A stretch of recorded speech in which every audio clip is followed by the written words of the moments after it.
तो मेरे प्यारे बच्चों, हम यहाँ पर चैप्टर नंबर 4 की बात कर रहे हैं। चैप्टर नंबर 4 में हम आइडेंटिटीज देख रहे हैं, एल्जेब्रिक आइडेंटिटीज देख रहे हैं। और अभी हम यहाँ बात कर रहे हैं हमारी आइडेंटिटी बेसिक, मतलब a प्लस बी का whole square is equal to A square plus B square plus 2ab होता है। और यहाँ पर अभी तक हमने जो डिफरेंट अलग अलग केसेस देखे, हमने देखे कि इक्वेशन और आइडेंटिटी में क्या डिफरेंस होता है। हमने देखा कि क्या सारी टाइप के नंबर सिस्टम के लिए ये इक्वेशन वैलिड है, ये हम सब चेक कर चुके हैं। अब हम यहाँ पर थिंक एंड रिफ्लेक्ट देख रहे हैं। वो कह रहे हैं कि what you can say about A and B if A plus B whole square is less than A square plus B square. तो फर्स्ट केस अगर हम देखते हैं, तो वो कह रहे हैं कि अगर a plus B whole square is less than A square plus B square, तो आप क्या कहेंगे? तो इसका स्क्वायर ओपन करेंगे हम, a square plus B square plus 2ab हमने यहाँ पर आइडेंटिटी लगाया, लेस देन ए स्क्वायर प्लस बी स्क्वायर, है ना। हम यहाँ पर कॉन्सेप्चुअली इसको प्रूफ करेंगे। और यहाँ ए स्क्वायर से ए स्क्वायर, बी स्क्वायर से बी स्क्वायर कैंसिल हो जाएगा, और A B should be less than 0 हमारे पास में आएगा। ये कब पॉसिबल है? जब ए इंटू बी क्या हो? नेगेटिव नंबर हो। नेगेटिव नंबर कब होगा? जब दोनों में से एक नंबर क्या होगा? नेगेटिव होगा। तो यहाँ पर ये पॉसिबिलिटी कब होगी? फर्स्ट वाला केस कब पॉसिबल होगा? When A and B are of opposite sign.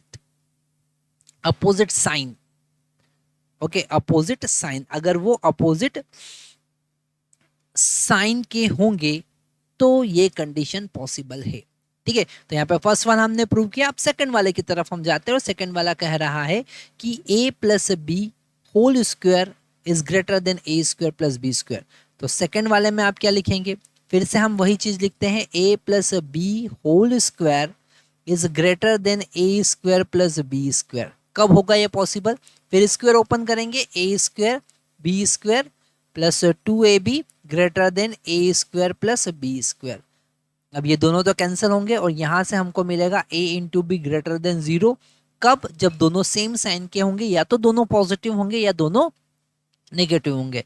When a and b are of same sign, दोनों का साइन जो होगा वो सेम होगा। तो यहाँ पर ये हमारे वीडियो के पीछे आ रहा है, तो हम यहाँ लिख लेते हैं आर ऑफ सेम साइन।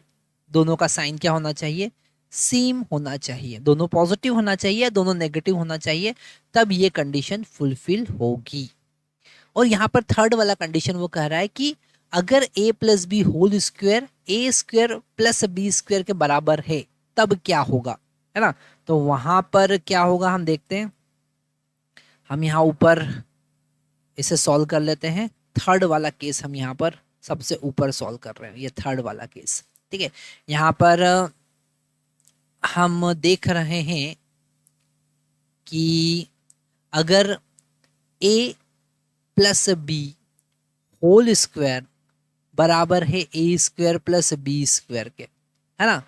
तो यहाँ पर इसे ओपन करेंगे, a square plus B square plus 2ab is equal to A square plus B square. ठीक है, तो यहाँ ये a square B square cancel हो जाएगा, और हमको मिलेगा ए बी इक्वल टू 0। अब दो नंबर का प्रोडक्ट कब 0 होगा? जब दोनों में से एक नंबर या तो 0 हो या दोनों नंबर 0 हो। When a equal to 0, b equal to 0, और both a and b are equal to 0, a and b equal to 0। जब दोनों में से कोई एक नंबर या दोनों नंबर 0 होंगे, तब ये केस पॉसिबल होगा। ठीक है, तो यहाँ पर हमने क्या देखा? हमने देखा कि कैसे आप इस आइडेंटिटी को समझ सकते हैं। नेक्स्ट हमारे पास में एग्जाम्पल आता है, जब हम यहाँ पर बात करते हैं when we can use the identity a plus b whole square that is equal to a square plus 2ab plus b square to find the square of general binomial expression। ठीक है, हमारे पास जो बाइनोमियल एक्सप्रेशन होता है उसका expansion अगर हमें करना है तो हम कैसे फाइंड करेंगे। जैसे हमारे पास एक example, let us try the expansion of 5x + 2y whole square. ठीक है, where here a equal to 5x and b equal to 2y। तो अगर इसको एक्सपांड करना है आपको तो कैसे एक्सपांड करेंगे, तो हम लिखेंगे 5x + 2y whole square is equal to a का वैल्यू कितना है यहाँ पर 5x, तो a 5x का होल स्क्वायर प्लस 2y का whole square plus 2 into 5x into 2y।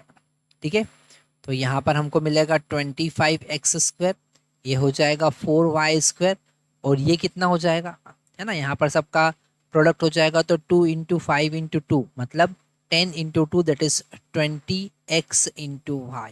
तो ये इसका एक्सपांशन हो जाएगा। ठीक है, same as it is example number 4 आप देख सकते हैं 43 को एक्सपांड करना है आपको। तो उन्होंने क्या किया है, 43 को लिख दिया, 43 स्क्वायर कैलकुलेट करना है तो उन्होंने क्या किया, उन्होंने 4 + 3 लिख दिया, 40 + 3 लिख दिया और उसका स्क्वायर किया। फिर यहाँ पर a + b होल स्क्वायर का फार्मूला लगाया, तो यहाँ पर 40 का square plus 2 into 40 into 3 plus 3 square, तो 40 का स्क्वायर कितना हो जाएगा 1600, 2 इंटू 40 इंटू 3 कितना हो जाएगा 240, और 3 स्क्वायर कितना हो जाएगा 9। जब सबको ऐड करेंगे तो हमको मिलेगा 1849, और हम बहुत इजीली क्या कर सकते हैं, स्क्वायर कैलकुलेट कर सकते हैं। तो यहाँ पर हमने देखा कि कैसे इस आइडेंटिटी को आप यूज़ कर सकते हैं, और हमने ये भी देखा कि हम कैसे इसको अप्लाई कर सकते हैं। Thank you very much.